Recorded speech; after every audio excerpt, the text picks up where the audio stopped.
Welcome to Louisville Now. If there was ever a time that we should focus on mental health, certainly I think we can all agree it would be right now. There's a lot of division, not only in our community, in our country, but around the globe. So I think Louisville has become a front runner because we have an Office of Behavioral Health here with Metro Government, and the executive director is Dr. Mariya Leyderman, and she joins me now. Dr. Leyderman, thank you for joining me. Thank you for having me. All right, so before, I want to get a little bit into your personal history because you're certainly qualified, doctor.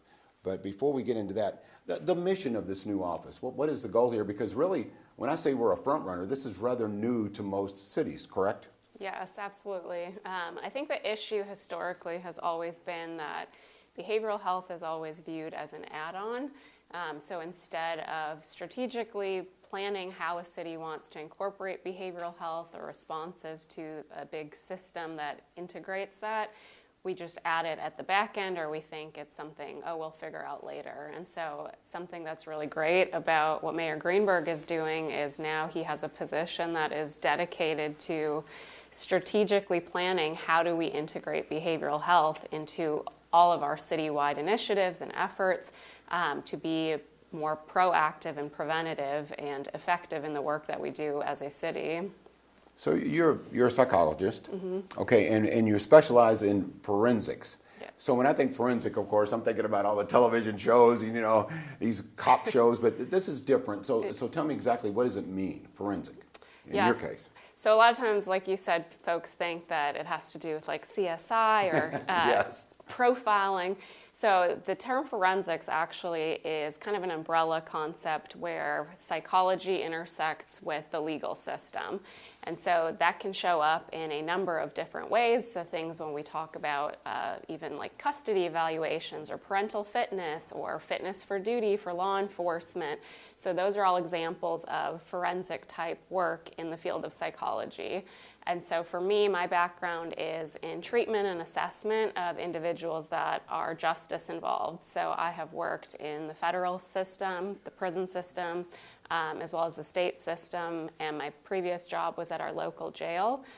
So basically that was using my background in psychology to work with individuals, providing treatment, therapy, working with first responders, and so that was how forensic work applied in my background was in the justice system, specifically in the prison system.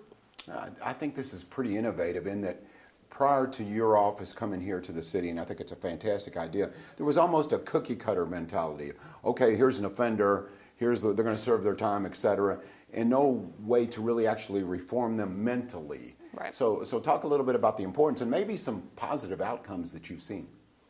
Yeah, so I think just like you said that we didn't really have like a strategic approach in correction. So originally when I was appointed at our local jail, it was a time when we really needed to do things better. So from a wide lens of when someone comes into custody, you know, how are we doing everything from an operational standpoint, and how do we incorporate a trauma-informed lens? So a lot of the work was done on changing programming, working with our system, with the hospitals, working with the courts, and a lot of efforts were actually put into also our employees and correctional staff because those people have a huge impact on outcomes for people that we're serving in a jail setting.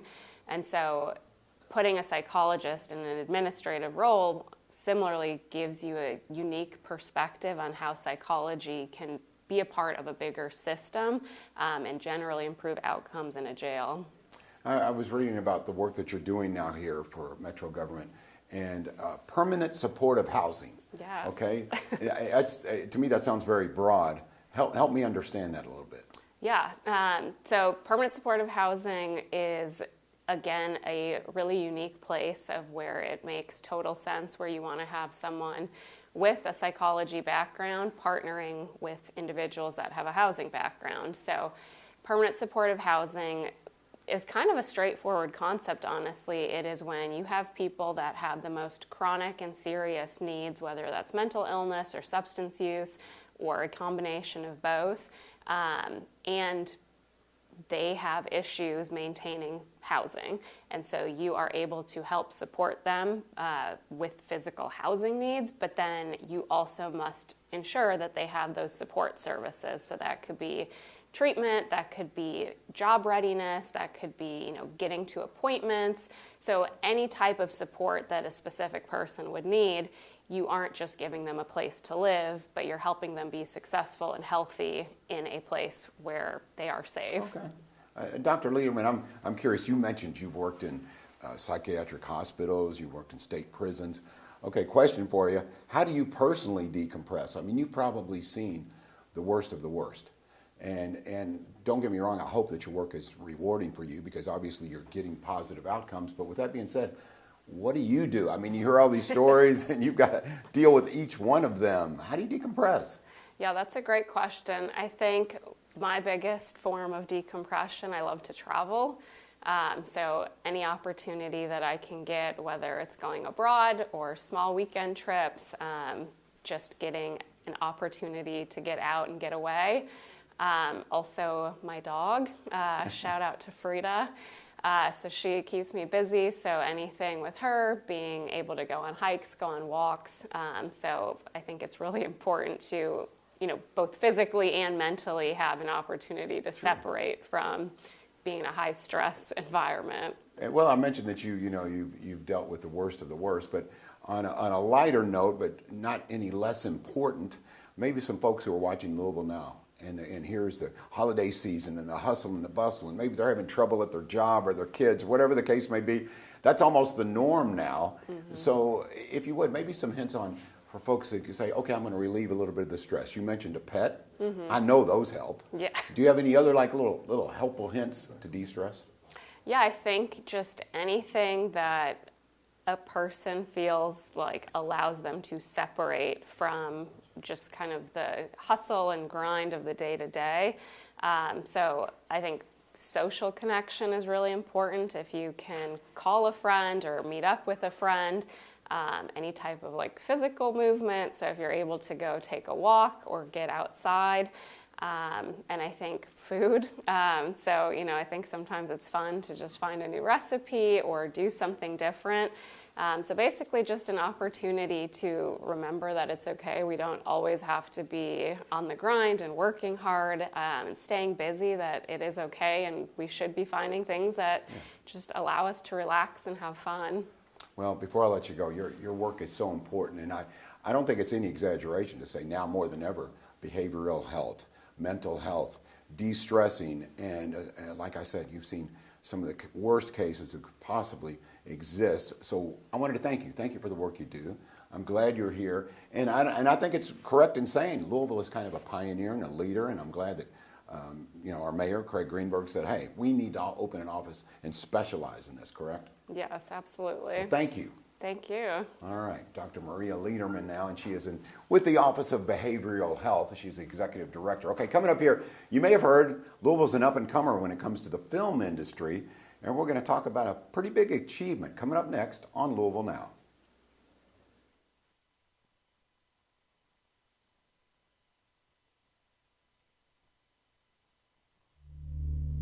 Copper wire theft is robbing us of our safety. Thieves are targeting our essential infrastructure, darkening roadways, disrupting emergency services, shutting down internet networks, and causing over $1 million in damages just last year. Copper wire theft is illegal. Mayor Craig Greenberg's Copper Wire Theft Task Force is getting results, but your help is needed. If you see something suspicious, call Crime Stoppers at 502-582-CLUE. You could get a $5,000 reward.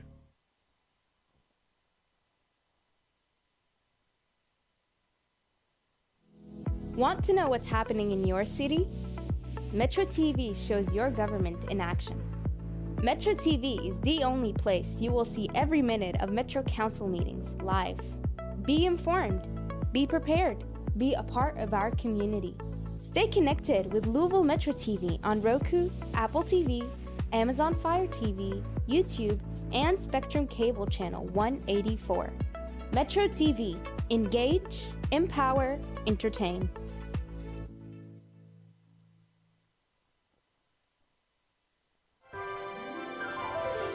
Happy holidays from the Office of Sustainability. When shopping this season, think about doing so locally. Not only will that keep money in our local economy, but it will help lower emissions. And when choosing a local gift, instead of giving a physical gift, maybe go for an experience, like tickets to a show. And if you're going to buy a new tree this year, thrift one from a local thrift store or buy a locally grown tree. Here's to a sustainable new year!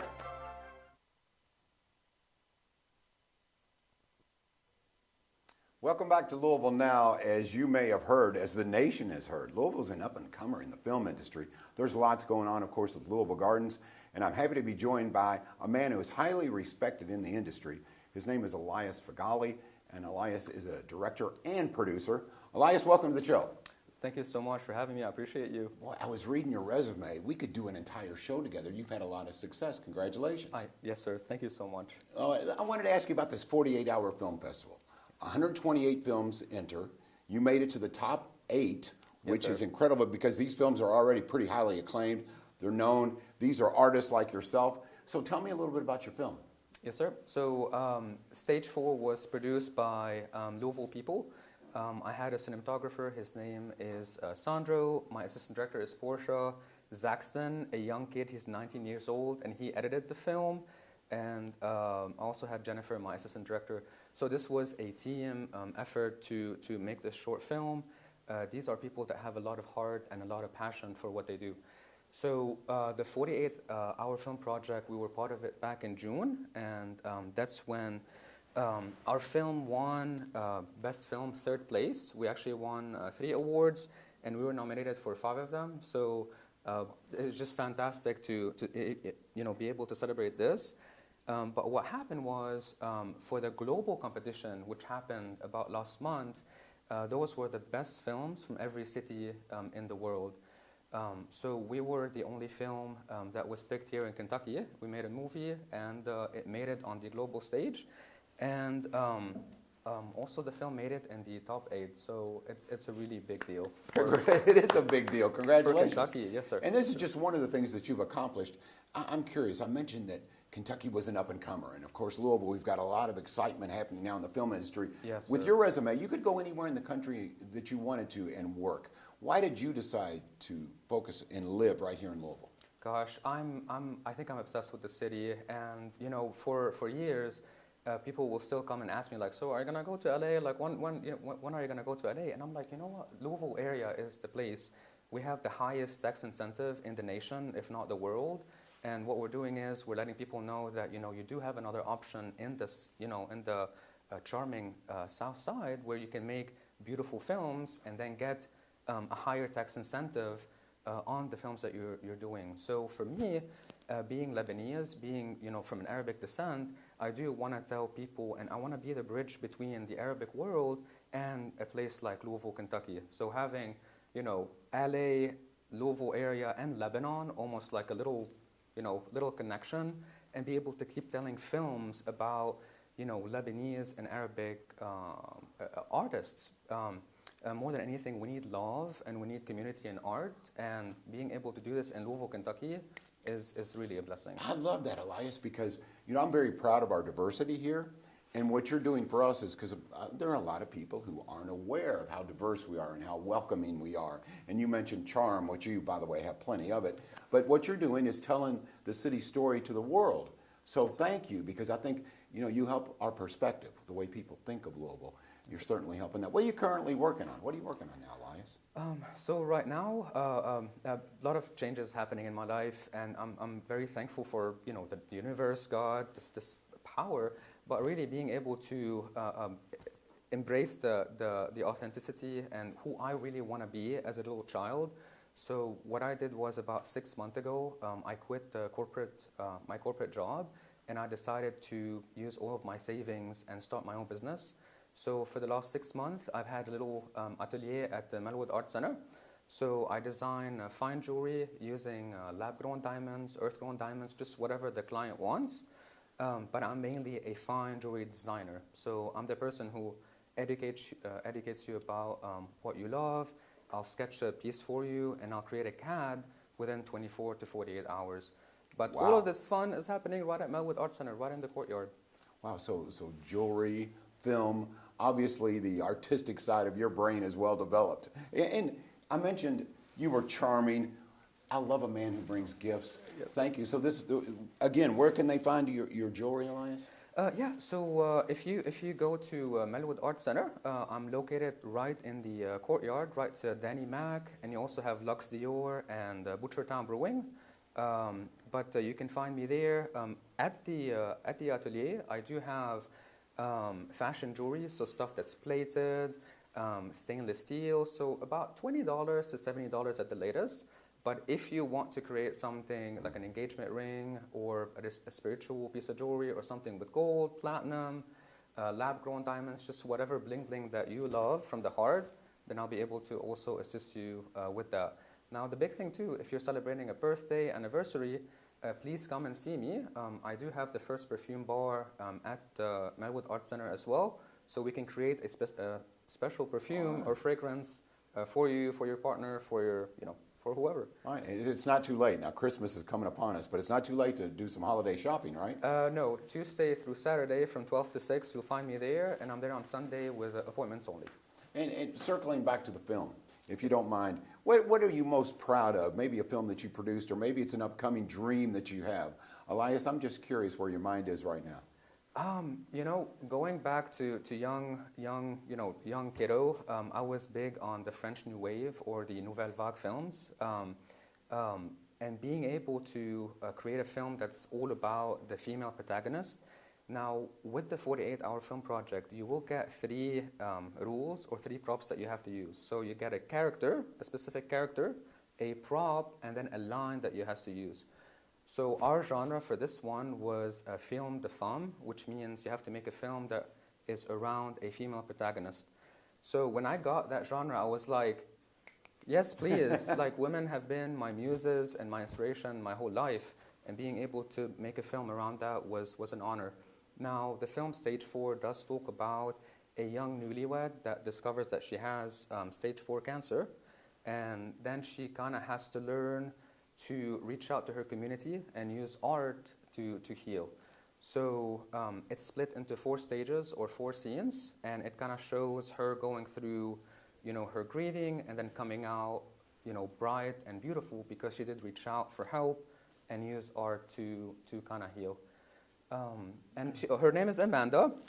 Just wanted to show Amanda. She was the main performer or the main actress in the film. But she also does work in colon cancer research, a nonprofit.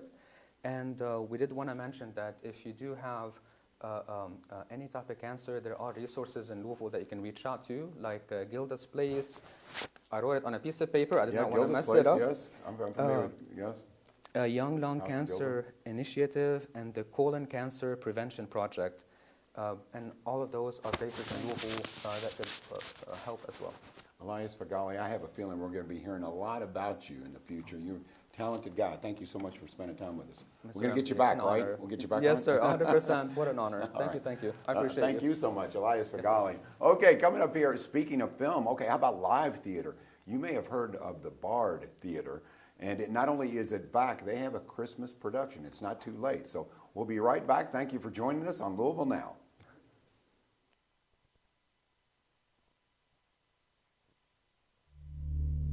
Copper wire theft is robbing us of our safety. Thieves are targeting our essential infrastructure, darkening roadways, disrupting emergency services, shutting down internet networks, and causing over $1 million in damages just last year. Copper wire theft is illegal. Mayor Craig Greenberg's Copper Wire Theft Task Force is getting results, but your help is needed. If you see something suspicious, call Crime Stoppers at 502-582-CLUE. You could get a $5,000 reward.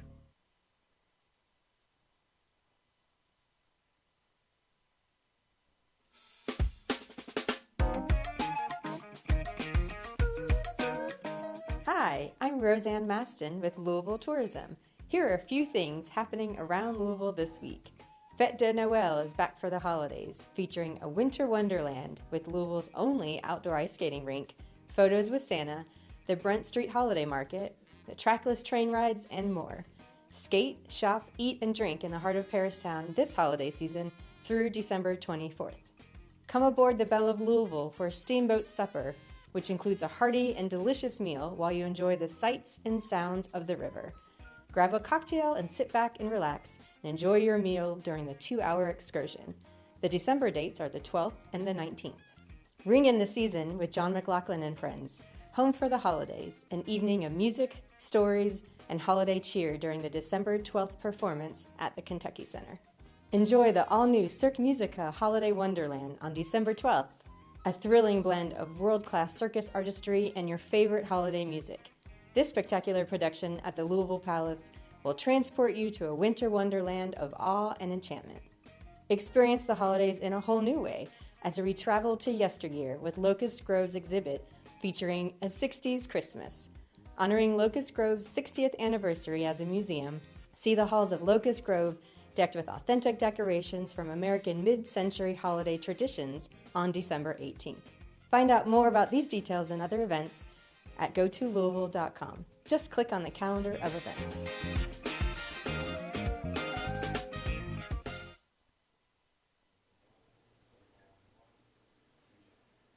Welcome back to Louisville Now. In our previous segment, we talked about how Louisville was an up-and-comer when it comes to the film industry. Well, we've always been very good when it comes to live theater, and that tradition remains with the Bard Theater. It was here, then it came back, and now it's more successful than ever. So with me now is Daniel Riddle-Smith. You are a director, correct, Daniel? Yes, I'm one of the managing director and the owner. And the actor, Corey Music. That's correct. Thank you guys for joining me. Thank you. Yeah, thank you for having us. First of all, if you would, just a little bit of a synopsis of the history of the Bard Theater. I'm going to leave that one to you, Daniel. Yeah, so the Bard opened, correct me if I'm wrong, 2010? Yeah, 2010. Right. Yep. And it ran for 13 years. In the end of 2022, we had our last big hurrah. We did the Kings of Christmas as our closing show and New Year's Eve party. And then we had to move, so we packed everything up and shuffled it over to an old church on Burnett and Merriweather, right at the corner there, like right where Hill turns into Burnett. And shortly after we loaded everything in, got everything moved, the owner passed away. So it was very like, oh no, what do we do? How do we fix this? So a small group of us got together and we were like, we got to keep this going. Let's go. And we got with the landlord, set up a new lease, set up a new company, and have been working on getting it back to going ever since. I love it. We had to put in a sprinkler system and bathrooms and all kinds of things. So it's taken about 2 years, and now we're here. I love it. Yeah, so this is kind of a tribute to Doug, the guy who originated this, as is the play because he wrote this. Yeah. So Corey, tell me about this play. When I was first reading a synopsis of the play, I said, you know, it was like this wild family, the Kings of Christmas, the last name's King, and I'm going, you know what, maybe this is the normal family now. Tell me about this. Over the years, I guess it has become more normal. No, it's as Daniel said, Doug wrote it. It was the first play at the old space. It was the last play at the old space, and now it's the first play at the new space. Appropriately. Yeah. Yes. It's sort of a take on A Christmas Carol, but with Elvis Presley music. It's the Kings of Christmas. And I get to play Doug's old part. I stepped in once he passed, and I took over that mantle, and someone else is now playing my old part. But tell me a bit more about that part. So Frank King, I'm assuming, is he the patriarch of the family? Or? Yeah, well, he's the uncle of the family, the patriarch. So the play is also about a father who's gone. Like the main character, the Scrooge, if you will.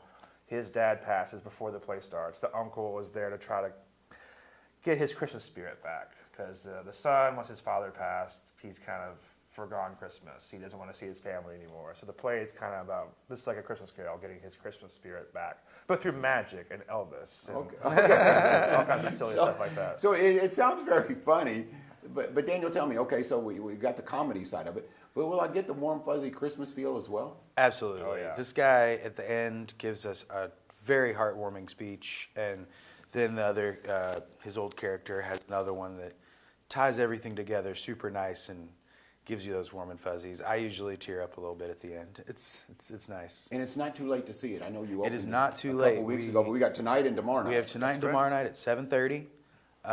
Get there a little early, grab yourself a drink and a snack, and get ready to hang out with some fun comedy. Get yourself a boot, too. Grab a boot. And we all like saying, okay, when we think about directions, we think about, okay, you're close to or next to. Totally. So, like I said, we're at the end of where Burnett meets Hill. There's a little construction there right now, though. It's near Shelby and Burnett corner. Kind of close to Art Sanctuary, close to Checkers Bar and Grill over there. Oh, okay. Meriwether. Yeah, the Meriwether. Yeah, we're not far. It's a nice spot. It's not bad. Yeah, I like it. Yeah, tucked over. And you know, little eclectic art studios, et cetera, and so therefore, hey, it kind of fits what you're trying to do there. Totally. Yeah, good. There's a parking lot too and street parking. Yeah, so there's a decent amount of parking. Our neighbors also, our landlord recently opened a little food truck park and bar. Nice. So there's a couple of little activities to do over there next to us now. So Frank King, Corey, I want to get back to you now. Okay, so every part, whenever I talk to an actor or an actress and I say, okay, your part, there was a takeaway not only for the audience, but a takeaway for you. When someone sees The Kings of Christmas, what do you think the takeaway is? With The Kings of Christmas, I think the takeaway is that all families are very, very strange in their own way. But, you know, family is family. I think Christmas traditions are very, very important. For example, I've done this show for 10 years now. This show is kind of my Christmas tradition. So I think this show is about keeping those things up. Those things matter. And no matter how zany your family may or may not be, family matters, friends matter, and the holidays matter for that reason. Yeah. So hopefully people leave with that warm, fuzzy feeling like Daniel was talking about. Yeah, and I think there's a lot of probably relatables because no family, if you're, you know, you guys are probably too young to remember the Cleavers, but I always say, you know, the Cleavers, the perfect family. We watched it on Nick at Night. There you go. Yeah. Do they exist anymore? I think everyone has little quirky things and inside secrets that are, you know, fun this time of year and they can share with family and friends. So I think this is a perfect play for right now because, you know, yeah, you can watch the classics and they have value, but isn't it nice to be able to say, okay, I can relate to this now, right? Mm-hmm. And at this point, Kings of Christmas is a classic of Louisville. We've done it every year for 15 years because even the last 2 years when we weren't open, we did it somewhere else. So we want to keep that tradition alive for Louisville and do the Kings of Christmas every year. Yeah. So I'm assuming then, since you've been doing it for 10 years, you probably have a following, correct? There are a lot of like people Hairspray. who come. Everybody comes and they know the lines. They know. Yeah, absolutely. Kind of thing, There's people who come every year and they bring back their boots. We sell glass boots that you can get a shot in and do a shot with the show. Ooh, I'm starting to like this even more. And and some people even they don't drink, but they buy boots and a Sprite, and they just want to participate with the show, and it's just fun. Little way to have an interactive moment with the cast. I love it. So Corey, I don't want to do any giveaways. Is there a favorite part? Do you have a song that you sing, or is there a portion of the show where you go, okay, I love doing this? Okay, that's a good question. I think my favorite part is, so in the second act, I get to actually become an Elvis character. And then, but I don't walk out on stage, I walk out through the audience. And there's always a moment when I come out and everyone's like, what's going on? Huh? And then they see me in all this Elvis gear. That's probably my favorite part of the show. It's very silly. It's very fun. He's got too much handsome going on. He could actually pull off Elvis. You know, he could. No, he does. I didn't say that. He does a pretty good impersonation, if I do say so. Oh yeah, okay. It's a fun time. A little bit of that. I don't know, man. Come see the show tomorrow, baby. Okay, right on. I love it. Okay, again, The Kings of Christmas, the Bard Theater. Give the who's, what, when, where, why again one more time. I don't mean to be repetitive. Yeah, no, you're good. Want to see it? Yeah. We're at 511 East Burnett Avenue. You can find tickets through our Facebook page or onthestage.com is where our actual tickets are sold. But yeah, find us on Facebook, The Bard's Town or The Bard Theater. We've got tons of posts with the ticket links there. And yeah, come see us tonight and tomorrow at 7:30. Get there early, grab yourself a drink, and get ready to laugh. All right. I appreciate the time, guys. Really. Thank you for having us. I mean, I got to get in there and see it. It sounds really come good. Hang out. It's a good time. Daniel, Corey, thanks. The best of both of you. To both of you moving forward. Thank you. And I love the old venture that's now new. So thank you. Appreciate it. All right. Once again, we want to thank you for watching Louisville Now. Thank you so much for watching today's edition. We had some fun here. We talked a little bit about film, live theater, and of course behavioral health. So we were all over the board. But again, keeping your fingers on the pulse of what's happening in your community. Tell your friends about Louisville Now. We'll see you next time.